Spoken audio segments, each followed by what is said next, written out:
I think it's live now. Hold on, let me double check.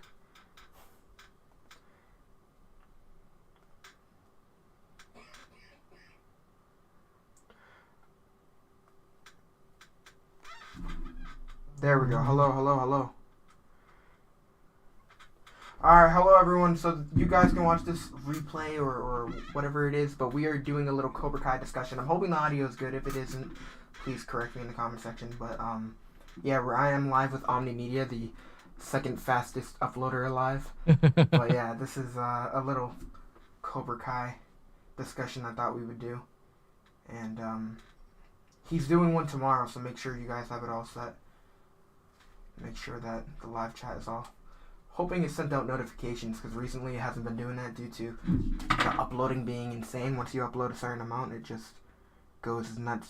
But yeah, I think notifications only go out for like 4 videos in one day within a 24-hour period or something like that. I think it only like ditched out like four or 3 notifications when we were dropping the Cobra Kai videos. It sucked, but it What's up, chat? To do that. What's up, Ken? Welcome to the channel, or welcome to the chat, as I should say. Guys, feel free to ask questions. Hopefully it doesn't lag too much. I don't know why it's acting up, but feel free to ask questions. We will answer. We're just going to have a full-on conversation about Cobra Kai, because, you know, why not? What's up, Funny Mike? But, yeah, I mean, I guess we'll start the conversation while people join. Oh, you got the notification? All right, awesome. All right, so where do we start? You're repping Cobra Kai. So let's, I think we should start with that. I know you had, what is it called? Opinions. You had both Miyagi-Do merch as well as Cobra Kai merch. Is there something specific you want to talk about there? Like, why are you repping Cobra Kai out of all the squads? Man, you got to strike first. Strike and hard. Strike hard, yeah, that's funny. No mercy, man. That's life. I know a lot of people I've been in it too long at this point. Oh, yeah? I know a lot of people are trying to get Eagle Fang merch. Where does that look for you? Oh, I saw a couple of things and I was like, if it's not like official, I don't feel right supporting it. So like I was the like, whole Baby Yoda situation. Yeah, like before Disney or anybody was actually able to put out anything official, Etsy and a bunch of like third-party people were just like, well, we'll beat you to it. We'll make that cash before you can get to it. Yeah, that's funny. I want to support the people that make it. Etsy, I mean, sometimes they have some quality stuff, but I saw someone that ordered a Baby Yoda off of Wish, and it looked like Robbie from Harry Potter.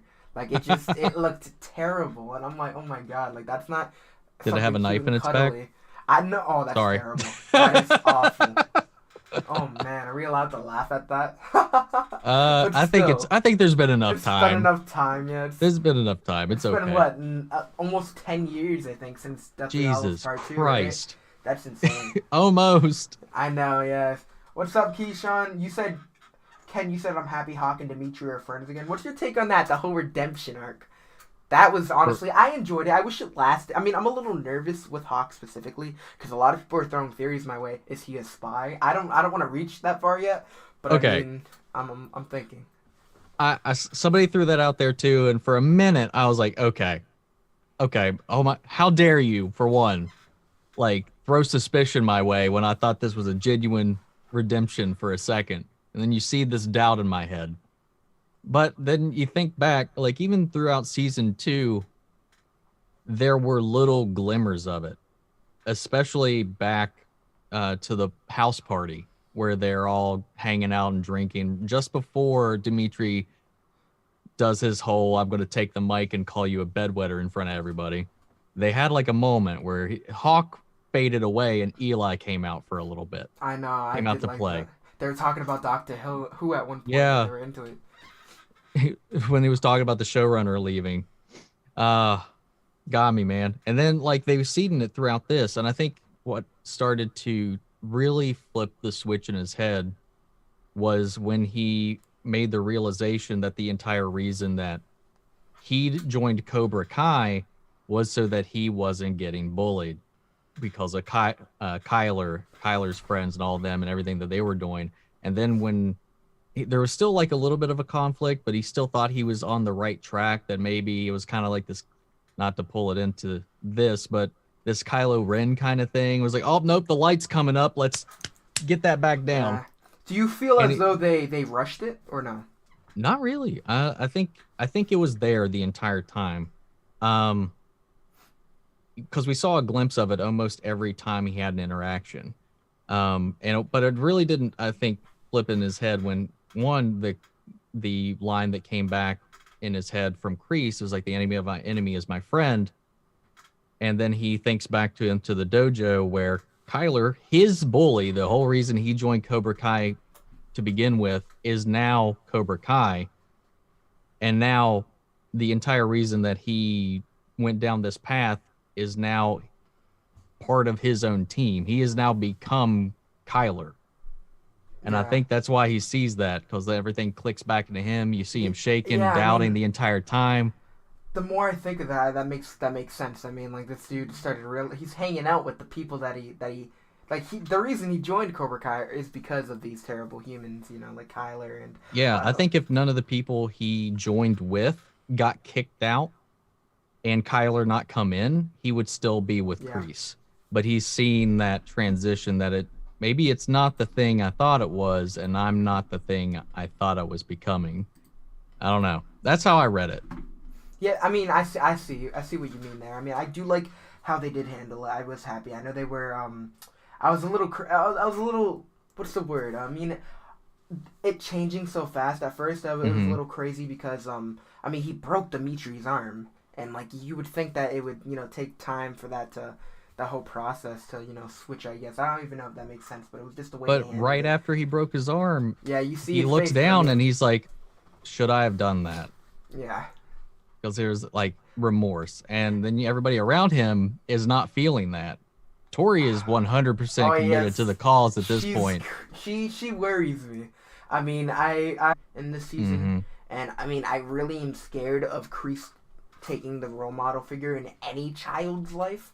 And I mean, we saw the whole Robbie situation where, I mean, Robbie's just looking for approval or whatever the case. I don't know what he's looking for right now, but he was looking for guidance in Kreese, and he's one of the last people you should be looking for guidance. And Tori kind of owes him at this point, specifically because that will play if she finds out what Kreese did.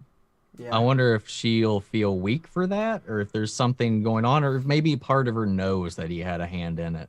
Yeah, I think so too, because the way she like nodded at him when she came into the dojo and was like, "Oh, that thing, oh, it's handled."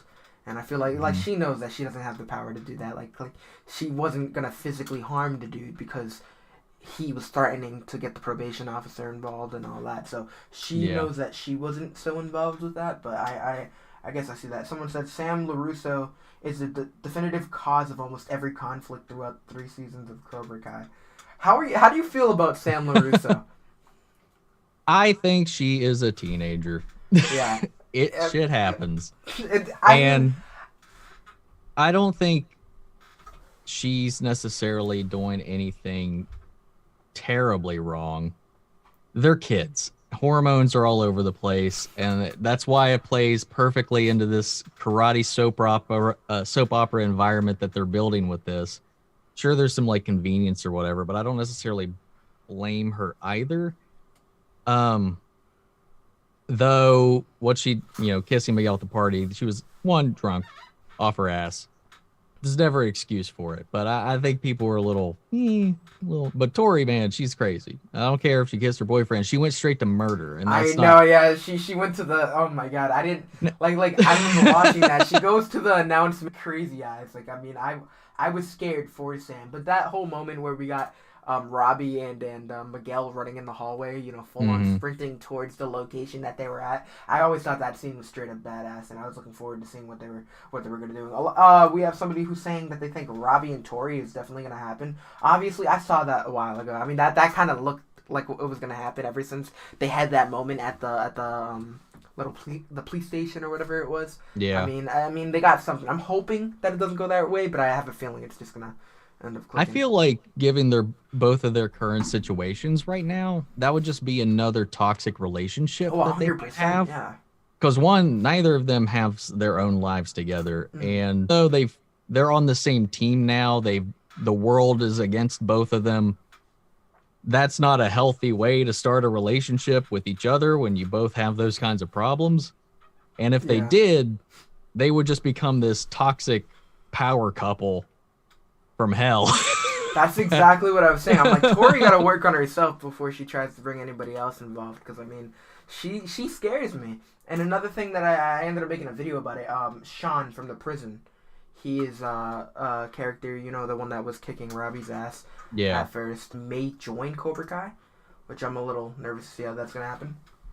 That would be interesting to see if any of them get out of there and maybe, like, grow into a larger role. Especially since, you know, we've got some roster spots open as far as main characters because we don't have Aisha anymore. Yeah. And I think that's where a lot of these side characters are starting to like rise out, like the two little kids that are on each team. I can't ever remember the two wrestling kids, the ones that the one that got the book to the face and the other guy from Miyagi-Do and Cobra Kai. I can never remember their names. It's Chris and Penis Breath, right? Yes. Yeah. So like we see more of them getting a lot more screen time now. Yeah.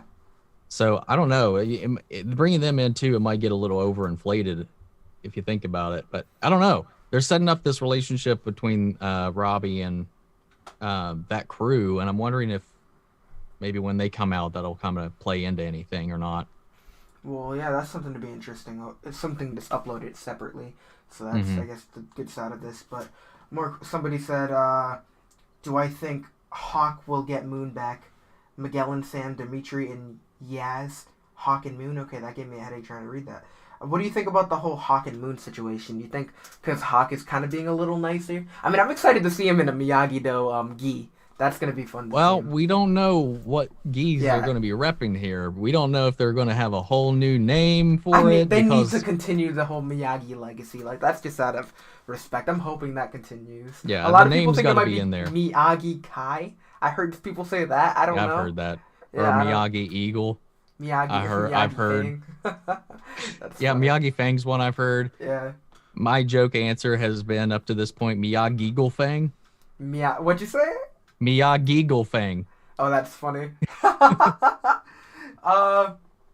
It's dumb as hell, but it makes me laugh, and that's what's important. Yeah, of course. Do you think Stingray will be in season 4? That's one thing I missed. I wanted to see him in season 3. I don't know if there was beef with the actor or something, but it was so funny that school fight, like this man stepping up. I thought that was hilarious. But he is like the only adult in Cobra Kai, and he was beating the shit out of a bunch of kids. I wouldn't be surprised if I don't think it would make much sense. Yeah, I don't think it. I think what happened out of that, whether or not there was like it was a story reason that they wrote it that way, or if there was actually some reason that they decided not to bring the actor back or some conflict. That's the actual real world thing that would happen. So I kind of buy him not being allowed to be around any kids whatsoever. So while it's funny because he was a interesting, like a parallel, not parallel. He was an interesting contrast to everybody else in both sides in last season. That it was a little weird, funny but weird. Oh, they said his name is Mitch. Okay, I'm so used to. He answers to it, so it's acceptable. Who do you think will win the tournament? Somebody said I think Robbie to give him a future plot. Robbie hasn't won one yet. Yeah. And I think to have Kreese having lost this legitimate fight just now, like this is the first time outside of fighting Miyagi that we've seen Kreese lose a 1v1, and he lost 2 in the same episode. So I think Cobra Kai is going to come out on top regardless. Yeah, that's Robbie or Tori. I think they're going to win. Because plus if they beat Kreese in this next one, you know, there's still potential 2 more seasons after season 4. You can't just like what's going to be the drawback? You got to have everybody. You got to have something for them to overcome still. And I think with that phone call at the end, we're going to be getting some kids learning the Quicksilver method. Yes, and I was excited to see. I'm excited to see Terry. You know what's crazy? I just found this out, but the person that plays Terry Silver is younger than Ralph Macchio. Did you know that? Really? Yes, he's a year younger than him, and that caught me off guard. Dude, he is so gray. I had to look it up. I was so confused, but I looked up his name and it said he was 58. I'm like, but Ralph Macchio is 59. I remember thinking, like, what is Ralph dreaming? That was involved with The Outsiders, aged, like, beautifully. Tom Cruise, Rob Lowe, Ralph Macchio. So it's like people that were involved with that project. It was just funny. Yeah, because, man, he's... Thank you, Joshua. He's a silver fox right now, though, man. Like... I mean, in Karate Kid 3, seeing how big, like, this dude is so much bigger than Ralph Macchio. And apparently Ralph Macchio was 27 filming. Yeah. So it's like, this dude, like, drank from Fountain the fountain of youth. Yes. Yes. So the dude's just something, he's built different. Because I didn't realize that he was in his mid to early 20s in the first Karate Kid. And I was like, holy shit. I know, dude. And someone said, I think Robbie will find out his dad was right about Kreese and leave Cobra Kai and help his dad and Daniel win the tournament. I don't know. This man Robbie had a whole Anakin moment. And it just, I don't know. I thought it was a pretty badass sequence, I'm not going to lie.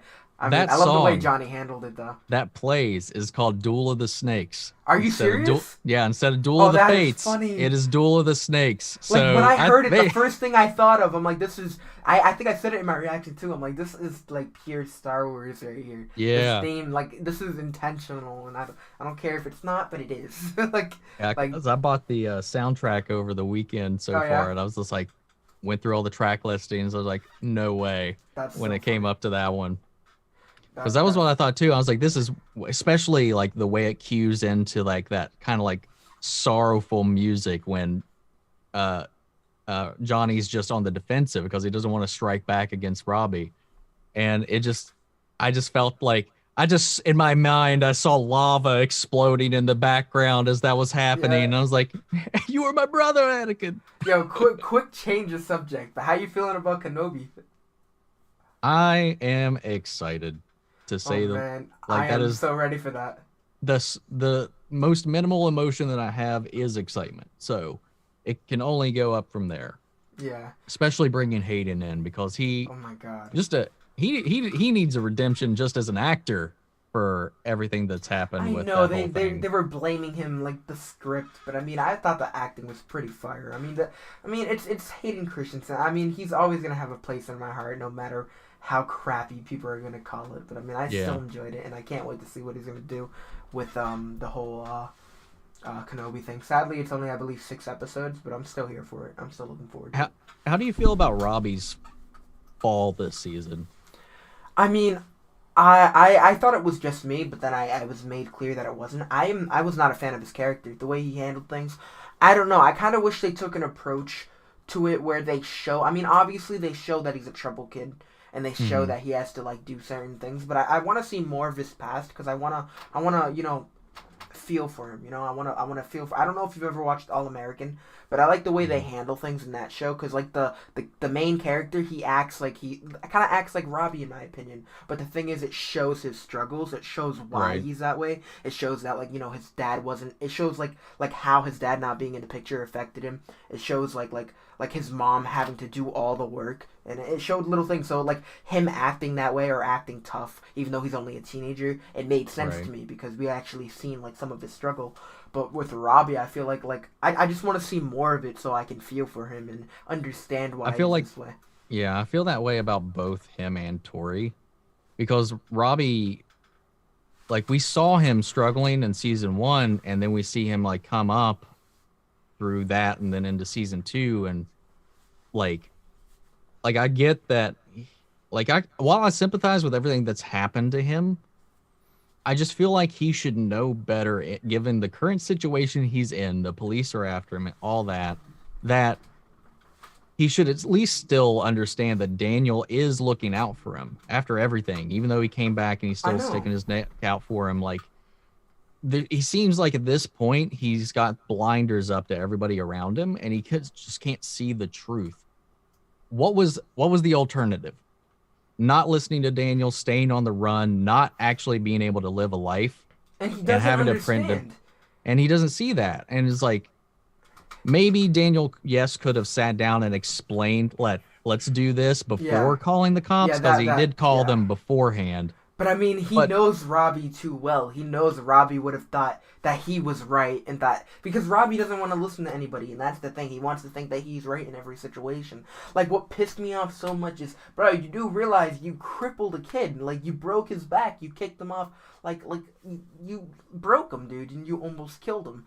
And then when they had that interaction, when Robbie saw Miguel later on, that pissed me off. I understand, he was with your woman, so that's a little aggravating. But this man went straight to the anger method and was like, "Oh, I was hoping you would say that." Like, bro, you just broke his back like a month ago, and you're trying to fight him again. What is wrong with you, dude? Right? Like, it just doesn't click. Like, he's entered his own bubble where everything he's seen is a perceived attack on him. And it's just, I just can't relate to people that feel that way or like that. And that's just me. I know people are like that, but it doesn't make me like them. See, it's like, we have characters that, go with their emotion, and they rely on their emotion. All their moves are, on their emotions, I guess. But this man just takes that to a whole nother level, and it's just so aggravating. And it's like, it's the same routine, and it's like, I'm not trying to hate on the character, because maybe this is what they're doing. Maybe they want us to hate him. Like, this is what they're doing. So that's just how I see him, and it's like he tries to go about being a smart kid and tries to, raise himself around like he's a smart kid and he knows what he's doing. Like, he doesn't need help because he's a smart kid and knows what he's doing. But then he goes and just continues to do the stupid shit. And it's just, it's like, dude. Oh. And we've already seen him prove that he knows that shit was wrong. And it just feels like a regression of the character just to kind of keep that conflict going. It was the only thing in the season that I just didn't felt natural, because I feel like it's just the complete antithesis to what Robbie has been set up to be from season 1 to season 2. His decline, I don't know. Maybe it's just because it's still fresh in my head. Maybe I'll feel different about it later, but right now it just doesn't feel like something the Robbie we got to know in the first 2 seasons would do, Like, and I was watching old clips, and it just made me realize, like, the dude is a nice kid. Like, what we saw in season 3, he totally snapped. He's like a bad boy now, I guess. But I was watching a season 1 clip when him and Miguel were the ones who, were fighting, and it was like a vice versa of the school fight. In the school fight, Miguel had him to the point where, he was clearly the victor. He apologized, got up, and then Robbie took advantage of that.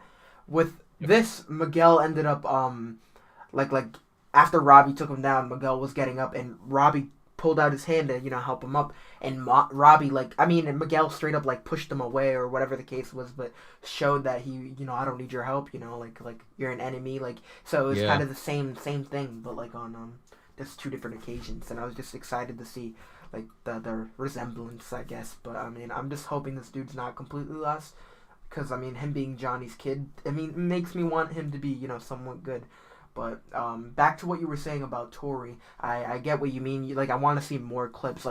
I didn't feel for her until season 3, where it was talking about, or when it was showing, her mom, I guess, and showing, like what she has to do, working two jobs at the age of 17 because you have no one else that will work for you or help pay the bills. It's just... So, when they said that, I was like, how does she have time to go to the dojo at all? I didn't understand that either, but they just wanted to walk around there. I guess that doesn't matter, but... Yeah, Weebay makes a good point. He's still 17, don't forget, and kids do think with their emotions, and that is a fair point. He broke a dude's back. Come on. I understand he's 17, but he broke a dude's back. And there's a line where even a 17-year-old understands that that's not okay. And I'm sure Robbie understands that. But next time you see that kid, you don't try to fight him right away. Like I said, I understand he's 17, but he tried to fight the kid he crippled. And that's usually not the right route to go. And back to Tori, I like that we kind of actually got a little tiny bit of a glimpse into her home life, but I still don't think that's a good excuse for the extremes that she's going. Oh, 100%, yeah. I think we need to see more of that, and I hope we do. I'm sure we will. Yeah. Especially since she's becoming a more integral part of the team. primary cast at least, because she was just kind of like this. I came out of nowhere in season 2. We're still getting to know her, and I think we're going to see her get built out eventually. But it was that's hard like for me the to easy see her card. like that too. Yeah. See, I feel that like it's like the same thing with Robbie. They're showing little bits, but it's just not enough to sell me on liking the character 100%. But the thing with Peyton List, I feel like she's been killing it as Tori. At first, it took me some time because I was around 10 when her Disney Channel show came out. So I mean, I like was used to seeing her as a rich, spoiled kid in those shows. This is the first time I've seen her. The only other role I've seen her in is this. So it's like seeing her talk about how, oh, kids like us, we have to fight for what we have. It took me time to get used to it, because it's like in the sitcom she was in, she was literally like raised, her two parents are full on rich. She's over here like running with celebrities, and she has mad money. So seeing her being one of those, you know, like troubled kids. I think it was called like Jessie on Disney Channel. It was it came out in like 2011, I think. I was a youngling at that time. You're older than me, so yeah, you probably were. I don't know. Yeah, I don't recognize that. Yeah, that name, the name of that show. Ago, someone's saying, who do you think Tori's dad is? That's something that keeps popping up. No theories. No. Do you have any? Do you want to feed into those theories? I don't want it to be anyone we know. I want to. Because then it's just like, oh, well, she's just her dad. I know. It makes it seem like it's a small world, and I don't like that. Yeah, I as much as I love seeing everybody come in, like even the creators themselves have said, as much as they want to see these characters brought in, they're not gonna bring people in just to bring them in. It's got to be natural, and there's got to be a story reason to bring some of these characters back. Which is why I was like, well, what's the reason we're going to Okinawa? And they sold that in a whole direction that I didn't expect, because everybody was like, oh, he's got to go there to like recoup, which is like the dream answer. Yeah. Same thing with the whole alley thing. I mean, I don't feel like they forced it too much. I mean, they did mention how she was a surgeon or whatever, on Miguel. Like, that would have been even a fun way to introduce her. But do you watch Star Wars Theory? Yeah. So you know how he has that Cobra Kai theory? Yep. Did you watch the interview he had with the guy that plays Mike Barnes? I did. So I hope that is what they do. Yeah, to be honest, I would love for him to come back as an anger management counselor. Because I think that would be hilarious. Because to bring back, I think in this whole fold, you know, I think it just helps to kind of see the kind of the theme that, you know, there's only bad teachers. Mm-hmm. Like that's something that we've heard repeated the first, like all 3 seasons so far. There's no bad students, just bad teachers. And again, Mike Barnes in that situation was the student that Silver paid for to win this tournament. It's like, I'm going to give you a shit ton of money if you come beat up this kid for me. And Mike Barnes took that to a whole nother level. He said to LaRusso, he's like, you're messing with my future. Hey, now I'd say, if you pay me that level of money, papers. I might go beat the shit out of somebody too. I don't know. And it's just another way I think it would be awesome for him to come back. If he I don't know, maybe he did find a way to make money, because obviously that was something that he was looking for long term. He wanted to make money. It could have been some way that Terry Silver, you know, he maybe wants to get back at Terry Silver, because I can just imagine after Terry lost, Terry just abandons him, throws him out. This man Mike Barnes is walking the streets like Kreese did, with nothing, just lonely. I could see, like, if he did find money, I would love for him to donate money to Miyagi-Do just to get back at Kreese. Terry's not like an honorable person at all by any stretch of the imagination, and we see him now in this season as this kind of, well, I mean, I think anybody that goes over there has a level of respect that I could never hope to obtain. Understand. I don't even know. Yeah. But compared to everybody else, like, yeah, he was the one that really couldn't handle it all. Yeah. And he only, even as we learned in part 3, is like, this isn't the only time Kreese has saved him. It's been an innumerable amount of times that Kreese has saved his life.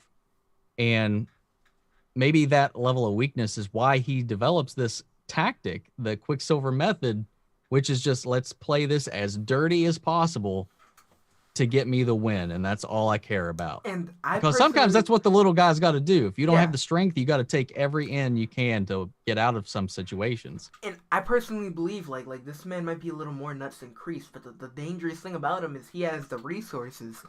So it's like of course money is power. So it's dangerous. So I'm really excited to see how that plays out.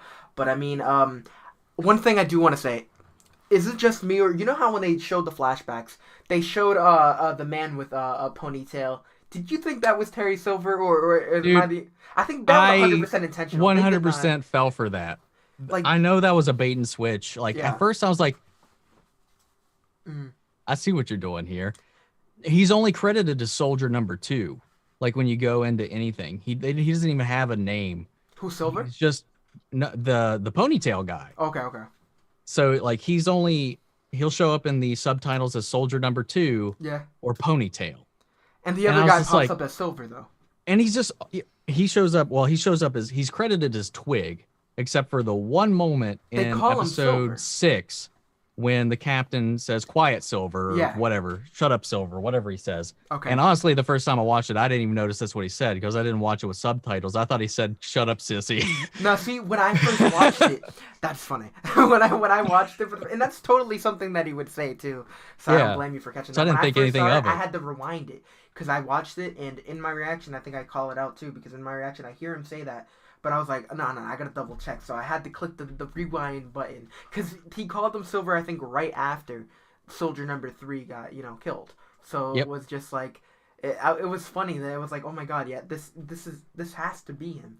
And it was just awesome. Yeah, and that's the perfect moment to finally do that because they knew what they were doing, casting that other guy. And I thought it was because he had the most Silver energy, just the way he carried himself, the way he acted, that ear to ear grin that he has. He was scary. Dude. He looked like him, and it was like that. That's the first thing I thought, and it's just so cool that they did that because they know a lot of people aren't gonna be.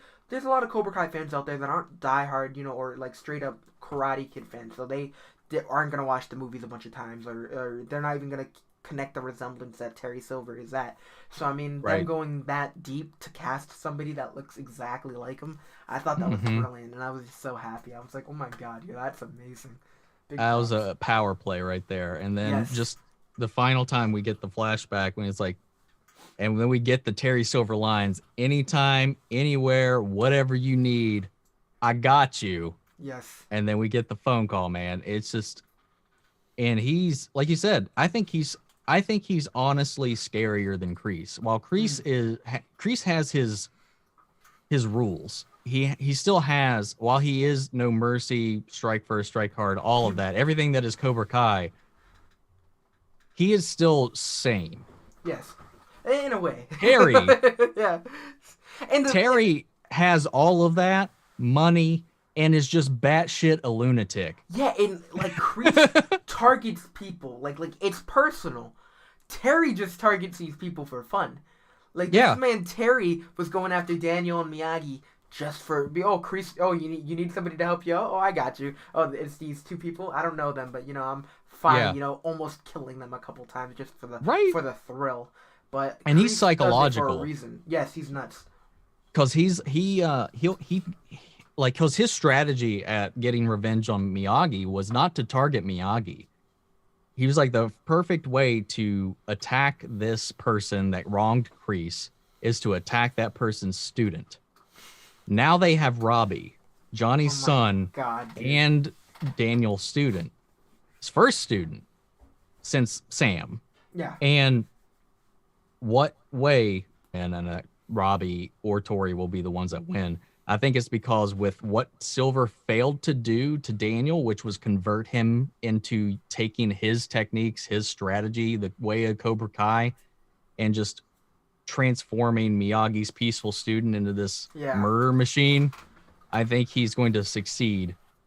And it's going to be a stab to the soul watching whatever Robbie unleashes on their students. Daniel could see the right from wrong, but Robbie is going to be super dangerous, and I'm nervous to see how that plays out 100%. But that's going to be something to, I guess, get excited for. But Terry, just seeing him back is just going to be It's gonna be thrilling, and I'm here for it. I mean, that's the bottom line. But one thing I don't want to see, I mean, I love how we've had Miguel and Robbie fight in the past, but I don't want Miguel to lose.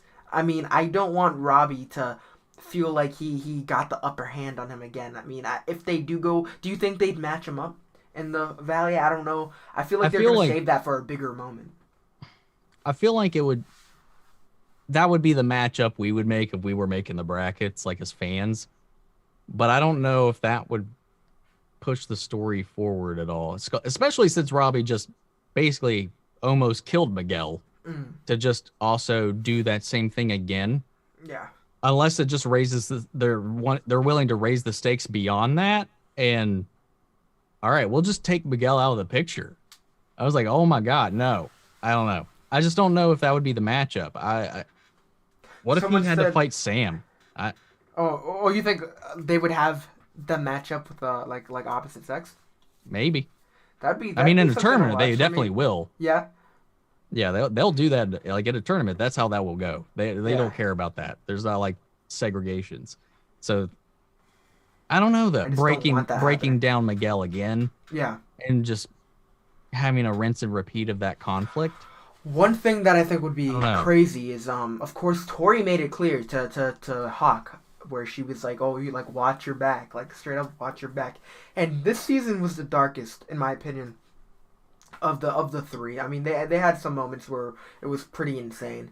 And I feel like next season, I mean, even in the Valley, I feel like they would end up doing something insane to Hawk to make him regret changing, you know? And I'm a little nervous to I don't want him regretting his decision. Like of course Cobra Kai was the thing that changed him, made him, you know, I guess confident, and it would just suck to see that get ripped away from him in the most negative way, I guess.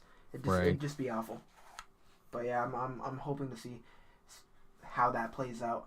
A lot of people are talking about Tori in here. No, I don't think Tori is Silver's daughter. No.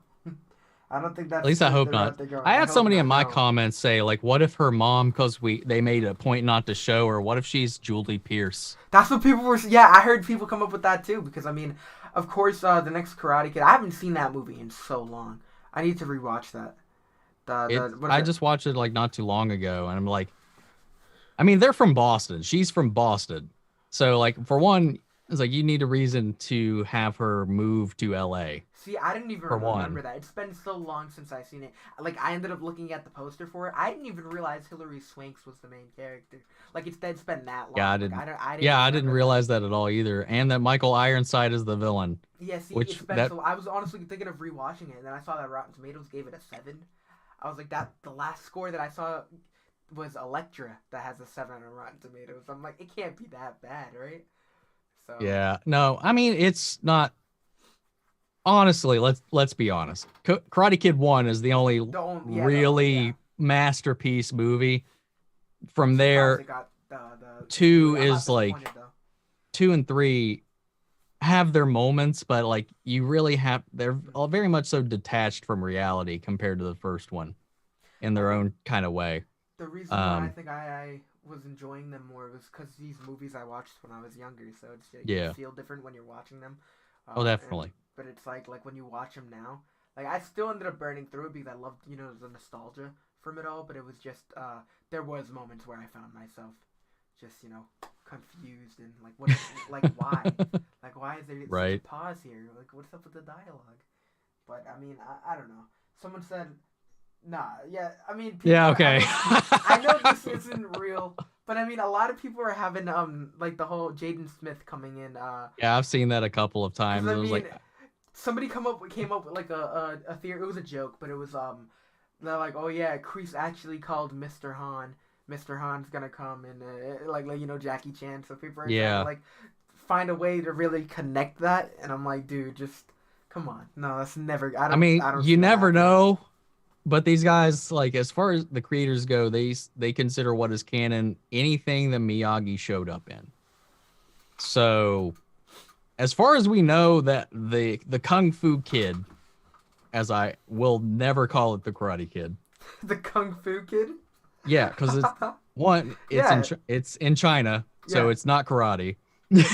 And the whole sensibility does not just follow everything from that. So like while it just mirrors the story, it just like we'll and I feel like that's use a main reason why they call it the Miyagi-verse, because I feel like I've heard like people that work on the show call it Miyagi-verse, and I feel like they're doing that specifically to avoid being connected. I still enjoyed that movie because it just really echoed all of that, and I just like Jackie Chan. Yeah. And yeah, it just doesn't fit. It'd be weird. I'd honestly find it weird. I wouldn't be surprised if they would try to mastercraft it into the mythos, but I don't think it's definitely not needed, and it has no connection to these characters whatsoever. Yeah, and I would ever see this happening is if they found a way to do some type of like worldwide tournament, which I know would never happen. Like I'm saying that's like literally the only thing I could ever think of them having a connection, but like I don't see that happening, and I don't mind if it doesn't happen, honestly. So I mean that's just how I feel. But yeah, I mean, really.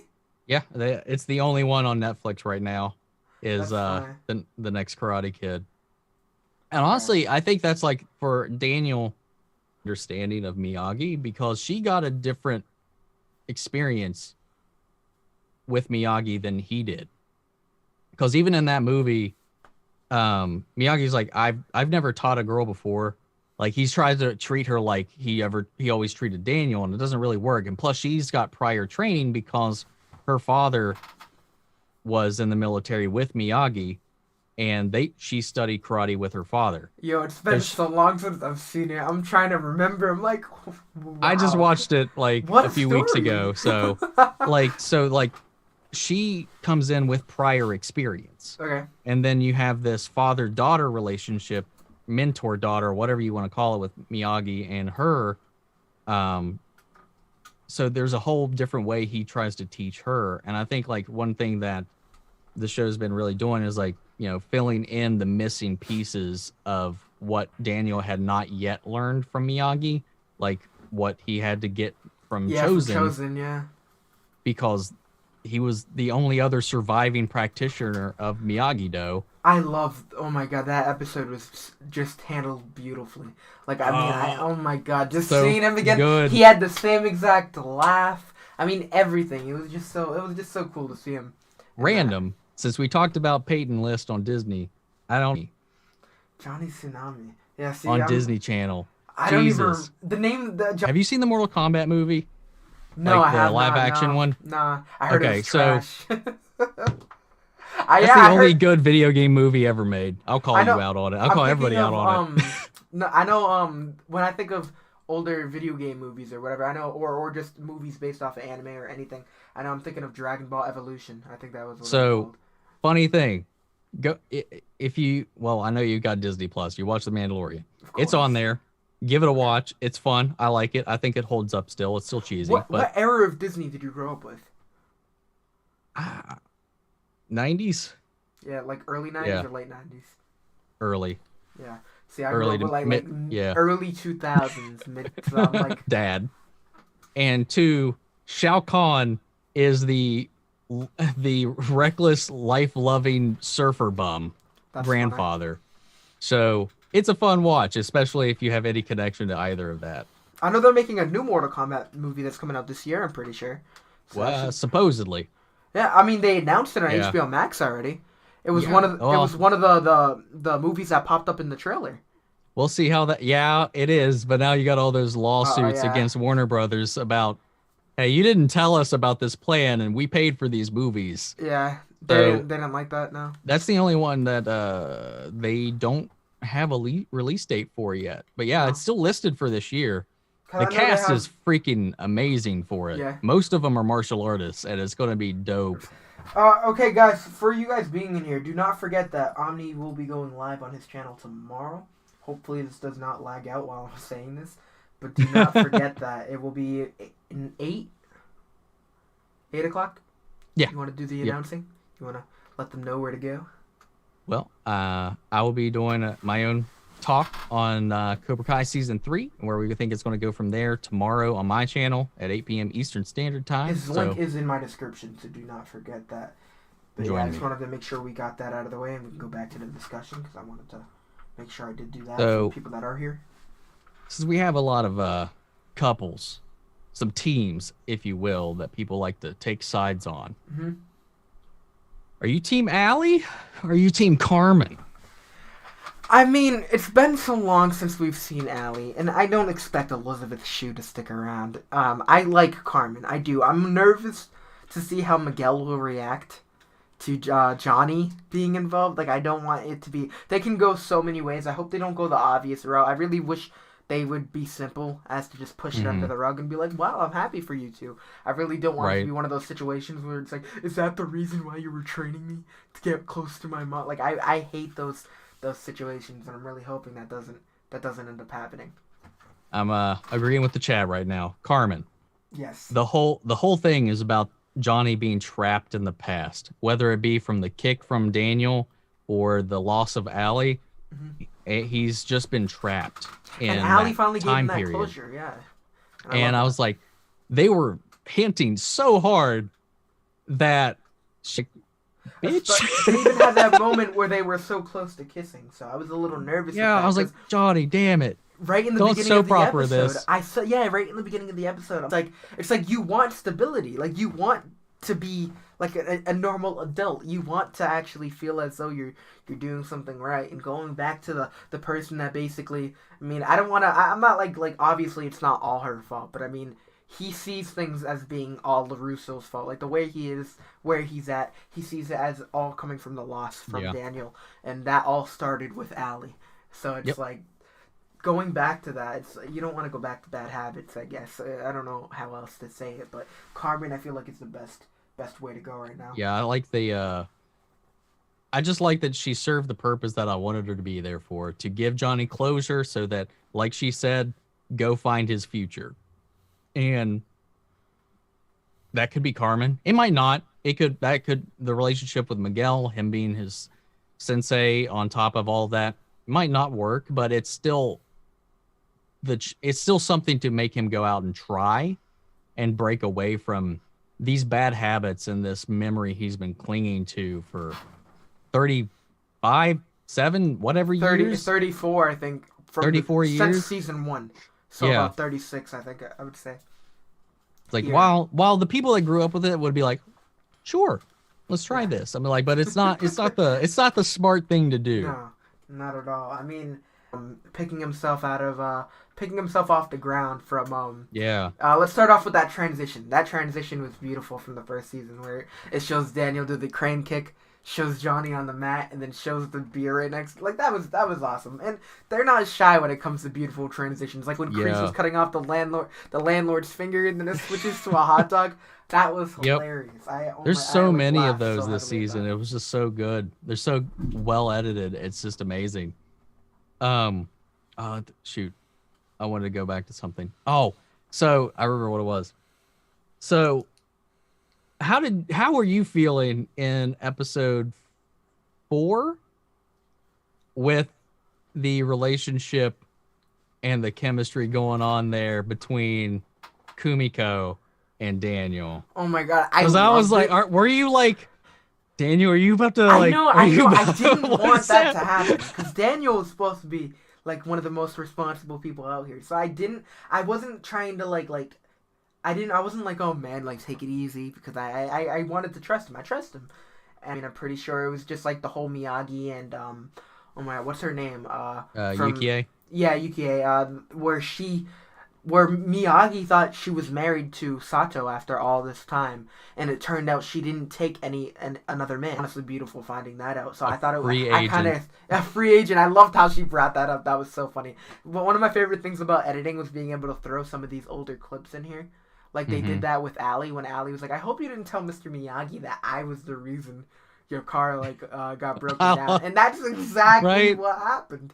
And then he's like, oh, and guess what else he did? She tells me that she's interested in a football player from UCLA. And then you see her explain that that's not even how it went down. And then she's like, well, I may have pushed that way. And it's just like, oh my god. Yeah, I like how they brought it back around. It was just so funny. Yeah.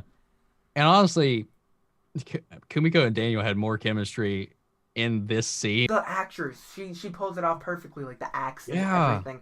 I mean, I loved it. I mean, I haven't seen her in. I'm pretty sure she's in The Good Doctor, but I really haven't seen her in much else. So it's Right. like, it was just really cool to see some of these characters or actors return. You know, it was, I don't know. I just thought it was they handled it just awesome, and I'm just looking It forward was to seeing what's so gonna happen good. next. Like the chemistry between everybody in those 2 episodes was just spot on. And honestly, I think it makes Karate Kid Part 2 a better movie for like retroactively in a way. It's just and then having Yuna come in at the end, I was just like, So you grew up with this closer than I did, because of course you're older than I am. So you probably like these movies were your like childhood, I would say, right?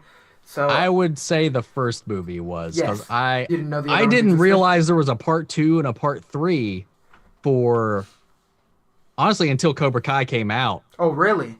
Yeah, I knew there was the first movie and then the next Karate Kid. See, I knew those existed. I remember when I was little, like of course, I ended up going to the library a lot to get like not for books, that wasn't me, but they had like movies over there. Right. So I remember being obsessed with the Karate Kid at one point, and then finding out they had Karate Kid Part 2, Part 3. So I remember renting those and watching those like years ago, and that's how I first discovered it. But it was like Karate Kid in so long, so that's why like my memory is trash. Yeah, that's why like I was like thinking back, I was like I rented stuff like all the time. Yeah. And I know for a fact I had seen the original and the next Karate Kid, but I was like, well, let's rewatch these. And like as I was going through them, I was like, God damn, I haven't seen either of these.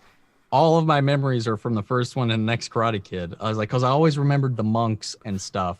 I was like, where did that come in? I was like, oh, that was with Julie. Whoops. That's funny. So you ended up how many times did you end up watching Karate Kid 2 and 3 so you were able to, I think I'm on like my third watch through in the last 2 years.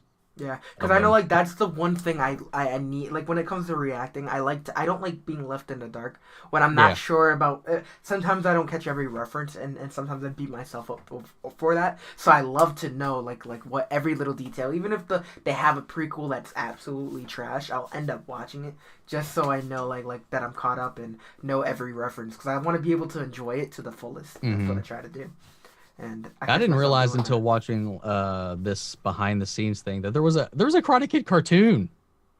Oh yeah, I didn't know that until looking into the I was looking up I forgot what it was, but it was like a week ago when I was trying to edit or something.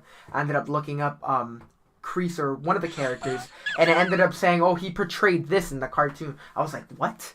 Like there was a cartoon in the 90s? I was so confused. And it was just funny finding that out.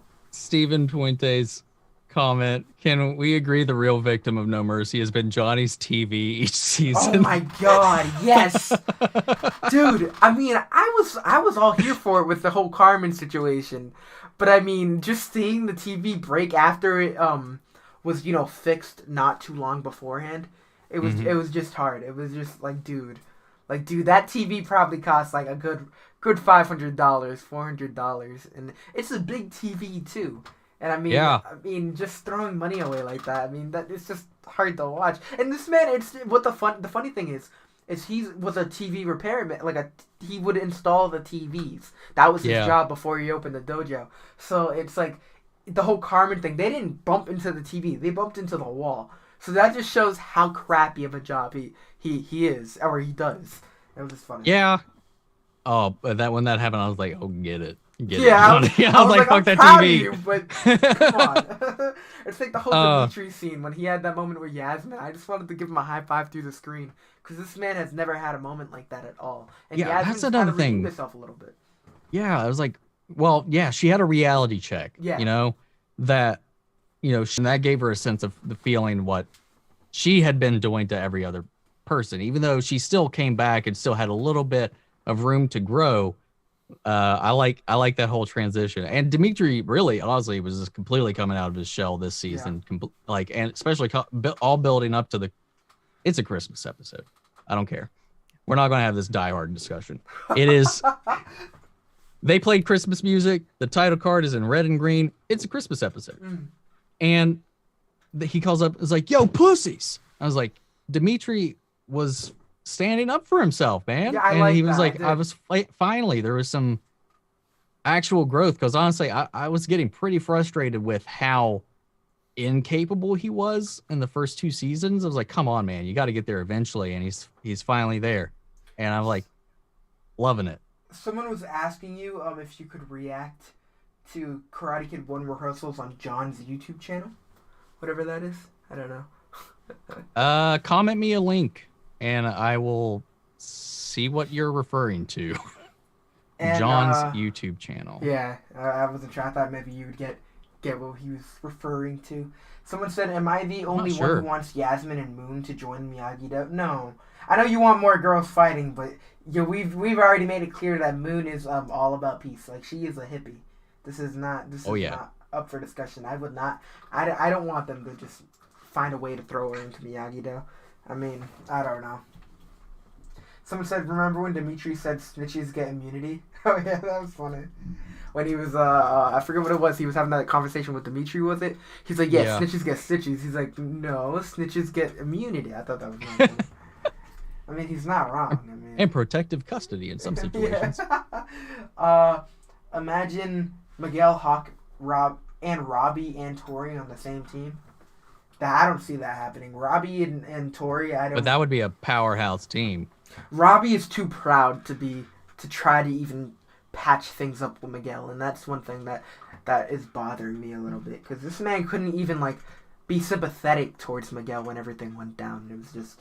How'd you feel about the? I never even realized that they never had moments together. I don't know why. They just have handled this show so well. I mean, I never even saw that not being a thing, you know? Like, I didn't realize. And then when everyone was talking to me, like, oh, I'm so happy they were together. I'm so happy they actually had a nice conversation. I'm like, well, yeah, I mean, that's pretty cool. And I can't wait to see more moments. Like, I mean, a lot of people were talking to me about how Johnny's defense and, Johnny's offense and Daniel's defense, you know, this knowledge going towards these kids, yeah, it's going to make them dangerous. And although I saw exactly what you were saying, I don't see them beating Cobra Kai just because, you know, of the plot, you know, just because that's how things probably work. But, I mean, it makes sense for them to have all these skills. But we also don't know what Terry's going to bring to the table. Like, this man fully, like, I don't know. I'm scared. I could see him coming in, not just making them all, like, formidable, like opponents. He could come in, because we saw LaRusso Otto struggle financially here. Yes. What if he comes in and like buys their lot or something? Like he comes in and he attacks their business, because he's not just a physical threat. He's got the money to back it, assuming his company didn't get like some major lawsuit and go under over these years. I don't think Kreese would call him if he didn't have resources. So. I mean, they did make it clear that in the public eye, he is known as like a saint. Like they even had him give the speech in Karate Kid 3 where it was them talking about how good of a man he was, and then he was saying how good of a man Kreese was. And Kreese, this dude is smooth. Like, we saw him talking to these people to show that he's somewhat of a good guy, and he was good at it. Like, when Daniel was like, excuse me, councilwoman, you can't believe any of this. And Kreese was like, council person. So good at it, but it's annoying. Okay, so speaking of that, because somebody was just like reiterated like a couple of times in my comments, I've seen multiple people do it. It was like, at this point, like either end Kreese, or why aren't they calling the cops at this point? I was like, I think everything that Kreese has been doing up to this point has been just showing one how skillful he is at manipulation, because he, even though he's done no wrong. It was the Miyagi-Do students in Cobra Kai that had the outbreak in the school on the news. He planned ahead and got a restraining order ahead of time against him as this veteran, this war hero. And it's like, you really got to like appreciate these people and be sympathetic of what they went through, and you know, and then being a Miyagi-Do student. And they're not even going to touch up on the fact that even though he was a Miyagi-Do student, this man is now a Cobra Kai student. Yeah. So like they're not even going to like try to touch up on like it's like the rest of the world doesn't exist. Like they don't notice any of this. It's like this man, like they're not noticing the team swaps and that there's actual beef going on. It's just ridiculous. because Johnny obviously doesn't have a good track record. He's got multiple arrests, Oh my god. so he's not a reliable source. So the LaRussos look like shit in the public eye right now. Kreese pretty much stays at his dojo, so any security footage of anybody going there is coming to him, so he can spin that story however he wants. It's like the big loss here is, why did the LaRussos in their expensive ass mansion not have any security cameras to see these kids breaking into their house? I know. I mean, it's just super aggravating. We've seen so far like how much money this man Daniel has. Like, the man owns a freaking dealership, but it's just none. So far, that's not working out. We have not. Seen that's what they need. Benefiting us at all. Yeah, they need. The only way they can win this is if they find any hard evidence, like photo, video, something like that. But Kreese is just so fucking smart. Too good. He's too good. How did you feel about the whole backstory? Did you like them including that? I like it because even use his actions, but it does a good job of explaining how he got to that point. Like, I don't know if they will try to have a redemption arc for Kreese. Oh no, I don't want to see that. I don't. But I think they gave us enough of a sympathetic backstory to see how anybody can like transition from where he started off being, again, another person who had been bullied and had been bullied most of his life up to that point, and then transitioned into this life of no mercy through necessarily redeem him. I don't think it'd be an amazing feat if they somehow bring him back to the light, but I just don't see that. I just don't. I mean, a lot of people, like I said, I don't see this happening, but I just want to just try to knock out as many theories as I can. Some people were trying to say that Betsy was still alive and that she is Johnny's mother, and I'm like, yo, you guys are reaching. You guys are reaching hard. He would know. He would have met her. Who, Kreese? Yeah. Well, the thing is, had to sign him up. Well, they're trying to say that Kreese is, I don't know. That I didn't even think of that, but that's just a theory. Because Kreese knows about Johnny's home life, so he would have to know about his mother. Oh my god, yeah. See, these are theories that people were just.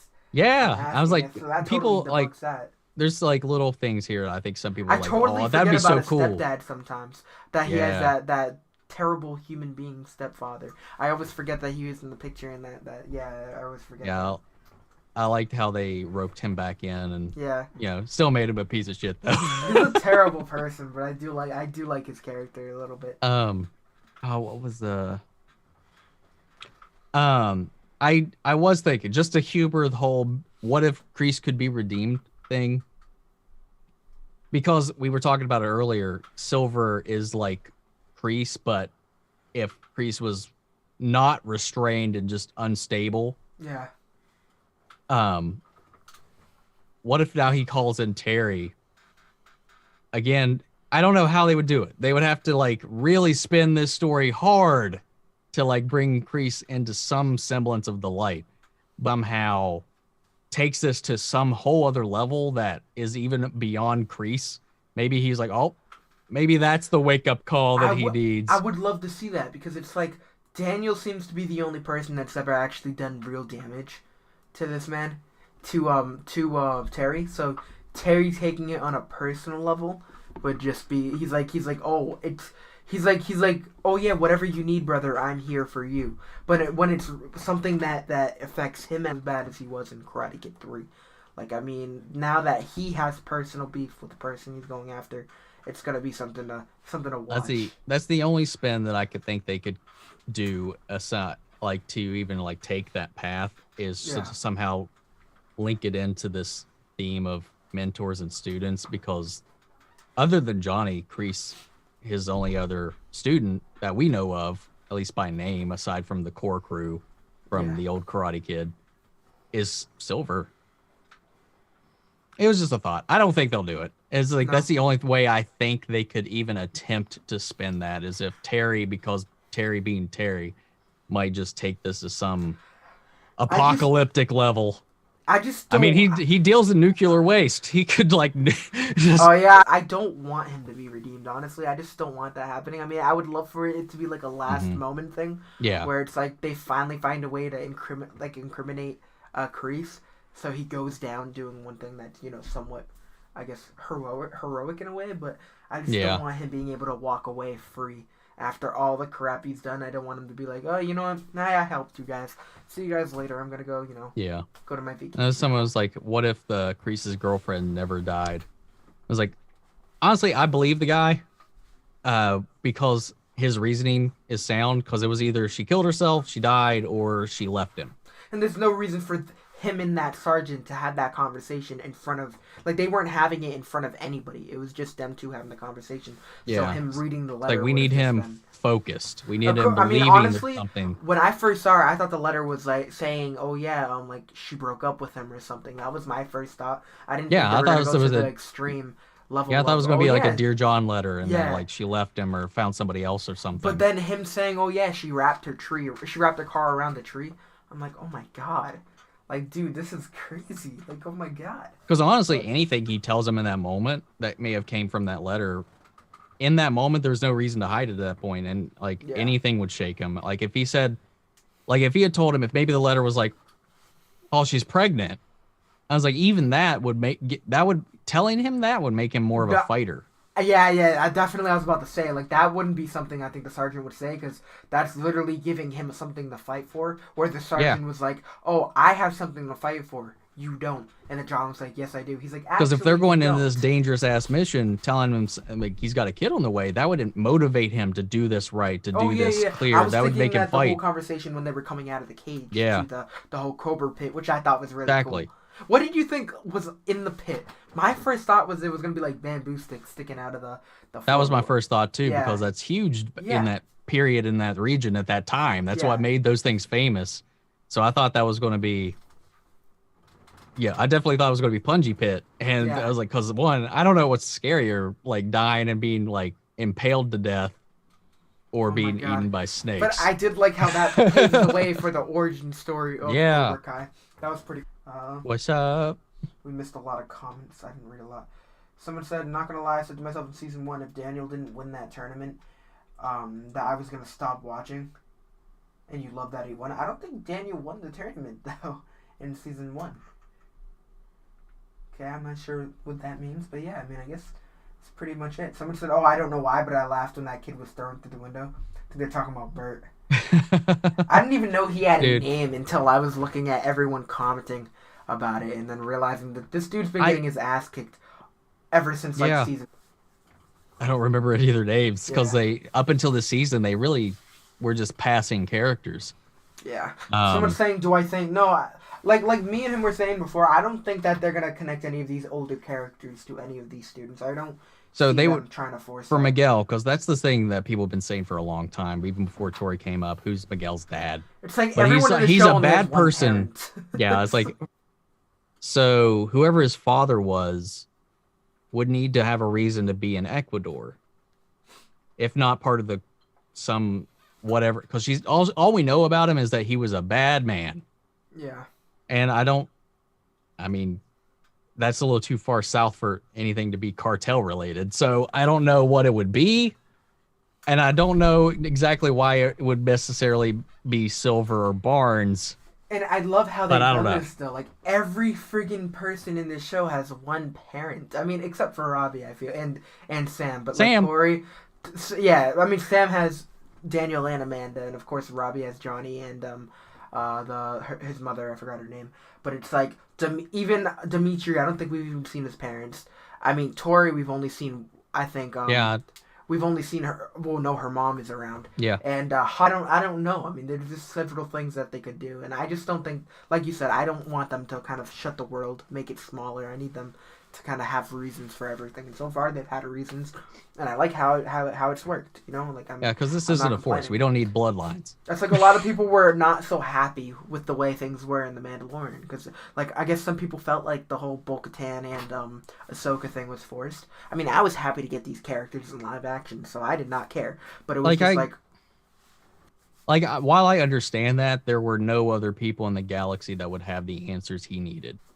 I feel like it fits, and it doesn't feel forced, any of the cameos that we got. Everything that we've seen in these 3 seasons, I felt like there's been a natural reason to include them, Dude, rather than just fan service. You know so much about Star Wars. So I do want to have a discussion. I don't want to go too deep into that, but like maybe we can make something work with that, because I know there's so much I want to say about like Rangers of the New Republic, or just so much, and I want to be able to say it, but I don't want to go too off topic. So hopefully we can set that up, because I know shameful plug. All these I just finished this. Today. Oh, I saw you post that. Oh man, I honestly didn't even know. Still don't know how I feel about the world, like the setting itself, because it's still kind of too clean. Because it is like this era of peace or whatever. But 200 years before the Skywalker saga, and 800 years after the end of the Old all the Republic, characters were cool. Yeah. We'll see where it goes, see how it works out. Did you end up enjoying the book like fully, or was there moments that? Because I know there's some book. I know they made an Ahsoka book. I forget how long ago it was, but I know a lot of people said that they ended up reading it because it was for Ahsoka, but it was just not. No one was feeling it. Apparently, it moved very slow. The pacing was off.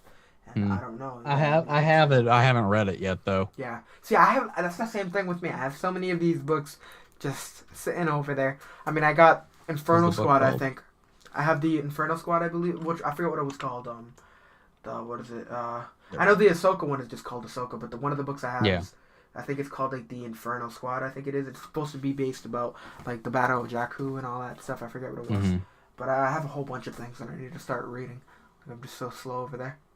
Yeah, it's hard. I figured I'd dive into this because it's this new thing just kicking off. You don't really need to know anything else. Yeah. So I was like, I'll give it a shot. It seems like this big thing they're trying to push. So let's see. I want to read if it's what everybody's. See if it's what everybody is afraid it is, or see what it actually is. And honestly, I don't feel like it was this. And you burned through it pretty fast. I'm pretty sure like you were posting about it, saying that like, you're a slow reader, and then you finished that shit in a day. Dude. Yeah, I got impatient. I didn't want to put it off or whatever. So anytime I wasn't making a video, I just decided to force through it. I might just get the audiobook, seriously, because I'm just not that type of person to stay still. That's just not me. But yeah, I'm looking forward to getting that done. But yeah, I mean, Karate Kid wise, I guess that's a big discussion that we've had. I mean, his girlfriend and Karate Kid 1 were meant for each other, and that didn't last. And and I don't know that anybody is. The first couple minutes. I was like, I don't know that anyone is necessarily meant for each other. Like, I think everything, developing, getting to know people, sometimes it works, sometimes it doesn't. Your first love's not always going to be the one you end up with. Daniel made that very clear in his conversation with Sam in, what was it, season 2? He was talking about when she was like getting her confused feeling. About Judy, the girl he left in Jersey. Oh yeah! Oh my God. I totally forget that he had a life in Jersey. I always forget that Cobra Kai always reminds me. He has the cousin that is very hardcore. Tried to basically attack Johnny. Louis. Firebird, I believe. Yeah, Louis. Louis. Almost called him Cousin Vinny. Yeah, it's funny. Yeah, but yeah. I mean, I guess that's it. Yo, you got the Revan lightsaber yet? Or is that not yet? It'll be in Wednesday. No, I need to see what that like how that. I'm pretty sure Star Wars Theory ended up doing an unboxing for it. So that's pretty cool. I don't know. I might do one. I don't know. We'll see how I feel. I haven't done anything like that on the channel before, but I've thought about it. Knock yourself also out. bought some Yu-Gi-Oh cards that I haven't opened yet. So awesome. I was like, well, I'm gonna do that. A lot of your viewers are here for Cobra Kai and the Mandalorian. So I mean. Yeah, I think you do pretty decent with the lightsaber review. Revan is my favorite Star Wars character, period. Yeah. I always thought he was pretty badass. I mean, just I don't know. They need to officially make him canon. It's bothering me. He is. They did. He the Clone Wars had a deleted scene that included him. Yeah, I saw that. It was but flashback. Even though that didn't get made, that still like gave me hope. But regardless of how they feel about it, because you have to preface this, no matter what with Star Wars anymore. One of the Sith Eternal fleets, I think, is named Revan. Yeah. So, because each of the fleets were named after an ancient Sith Lord. So he's mentioned there, and so he exists. I don't know if it's the same story we got from the games. I don't know if it's something new they're going to do with it, but the character of Darth Revan is there. I hope eventually. You said you got a mask, right? Yeah, I ordered his mask. How much did that cost? It's like $150. for a decent one. Yes, yeah. I want to one year. I want to go to Comic-Con, just go full out with cosplay. All these helmets in the back, so it's just reminding me of that. I always see the Tommy helmet in the back, and I'm always like, dude, that's friggin' that's awesome. I was disappointed with this guy that you can't put it on. Oh, Master Chief, I think it is. Yeah. Yeah. I love the Green Ranger helmet though. Tommy. Yeah. That one you can. I was so disappointed with the whole the way they ended I wanted them to get the sequel on that the Power Rangers movie. And yeah, me too. In the post-credit scene, they're like, Tommy Oliver, is he here? And I'm like, don't hype me up. And then I think, who bought it? It was a Superman? Or who bought it? I'm pretty sure. Hasbro now has it. The Transformers guys.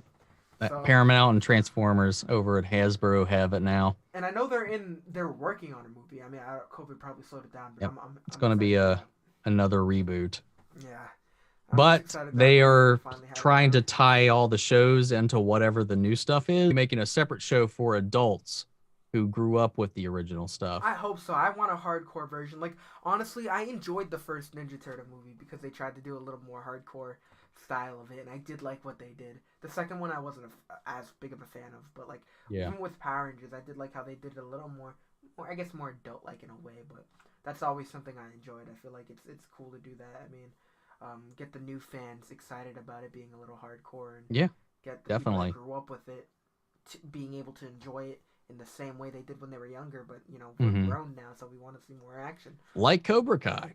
Of course. A lot of people were trying to say, "Oh, is Cobra Kai too what's the word?" They were trying to say that it was a little too dark this season. I didn't see that. I mean, I honestly loved what they did. But I understand it being a little dark. I don't but see it.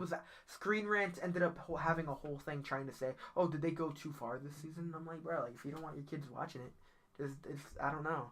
I mean, Screen Rant, I posted a whole thing about it. I'm pretty sure. Yeah, I don't feel that though. I know like it got a little more moody, more serious, but I don't feel that it got dark. I mean, last season ended with Miguel maybe being dead. No. But, I mean, I'm just excited to see more. That's it. I heard that there's a chance it could come out in October. I'm not sure if that's true. Season 4 of Cobra Kai. Well, one of the creators said that he's expecting it to be out same time the following year, 2022. It's disappointing. Yeah. Because I heard some people were like, we'll get it in May or March. I was like, what? Are you high? No. See, I heard someone say that they're filming it now. So, like, I wasn't sure if that's how... I don't know. I mean, I'm just excited to get more. I mean, I know it did so well on my channel, so I just can't wait to go back on that streak. Yeah. I mean, we've got so many things to be reacting to this year. WandaVision. I mean, those Disney Plus subscriptions out the ass this year is what they're doing. Yeah. Bad Batch in spring. Oh, my God. I am so ready for that. I mean, The Order 66 is one of my favorite moments in the Star Wars universe. I mean, just seeing more moments like that. I mean, seeing that in the end of Clone Wars Season 7, awesome. And I can't wait to see how the Bad Batch, they show what happens after that, how, everything is, in order, I guess. No pun intended. Yeah, I'm so I really think, like, they said that it ties into Ahsoka, the Rangers, and Mandalorian. Bad Batch? Yeah. Well, I know Fennec is in the show, so that's going to be... in it, yeah. Yeah, so that's cool. Found out in that who saved Grogu. Oh, yeah? That would be pretty cool. Since it would be right about that time frame. And Dave Filoni is a part of this, so, I mean... Yep. Well, you know what would be so awesome if the whole Bad Batch mission, like their Season 1 mission, was to get this little frog man or Grogu out of... the temple. I don't know, because I mean, of course, they're not normal clones, so of course something probably went wrong with their chips, and I'm excited to see what's going on there. We don't know. It could also still be Mace Windu. Oh, I know a lot of people are pushing towards that. Okay, so it's not a spoiler or anything, but in here, it is not an uncommon thing for training a Jedi to maybe be pushed off of the towers of Coruscant to see if they could practice bracing their impact on the ground. And if that's in that book, then they did that shit intentionally, 100%. So, assuming the lightning didn't kill him, there should be zero reason he couldn't cushion his fall. And this man wants to come back. Mace wants to come back. Yeah. I mean, he wants to come back. I am a fan of The Walking Dead, yes. Joe B. Me too. You said you love even though it's pretty garbage right now, but I still come watch on. it. I know. Don't do that. I love this show. Dude, you don't It react should to have it? ended. It should have ended with the season 8 finale. Is my opinion. Oh yeah, you like the way they did Carl dirty? Yeah. Yeah. No, I hate what they did to I Carl. know. But That's having funny. Carl die that season, like they should have just called it quits there. Yeah. Because it was the perfect wrap up. Because it ended with Are you all caught up? Yeah. With You don't react to it? No, I don't. I love reacting I to have it. to really pick and choose what I do because Yeah. working full time and everything else. They put I can only you know do those like 2 shows compilation max, maybe. channels? You know those compilation channels? I love those. So it's like Gamma Ray, of course, is the one that does the Mandalorian. They have another channel called Skybound. They do all the Walking Dead reacting. They got like 200,000 subs, so it's like, man, I always look forward to being in those. And they drop the Walking Dead early, like if you have the membership. So I'm usually the first person to react to it. I might for the finale since this next season is season 11. The end. Well, we're getting a couple episodes for season 10 in February, and then we're gonna get season 11, and then we're getting a Carol and Daryl spinoff. So I'm here for this. So they got a lot of Walking Dead content coming out, but yeah. But yeah, I think they were a little overconfident in their ability to predict how long this was going to go without a lot of their main cast. And it just like felt like season 8 ended with a perfect tie-in from episode 1 to there with that full circle moment with Rick at the end. And they're like, all right, from this, you can have like you wrapped up everything with Negan. There is this good ended right there and not been a problem. And then it didn't. And now it's just like, it's in this weird place. Yeah, I feel like. Where so many people have left since that moment. And now it's just like, well, what are we going to do? Well, yeah, I mean, I get what you mean there. I'm excited, though. But yeah, definitely try to check it out. I mean, I know it'll probably do somewhat decent on your channel if you react. Because I know you're usually like the first one to check out certain shows. I mean, you're excited for the Arrowverse shows, I'm assuming, to come back. So yeah. I won't have time to react to those, sadly.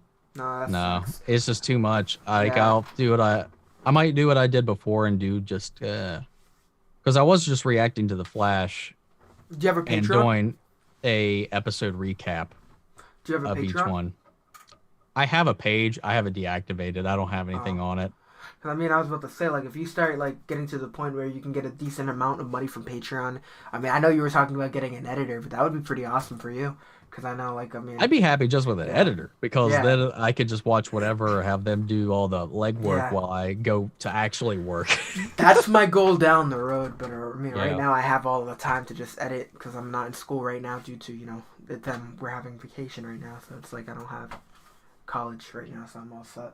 I'm just literally doing nothing. I just try not to overload myself as much. Yeah. I mean, it makes sense, more than... So, like, the most I've done at one time has been 2 shows, and that was Doom Patrol and Stargirl back to back.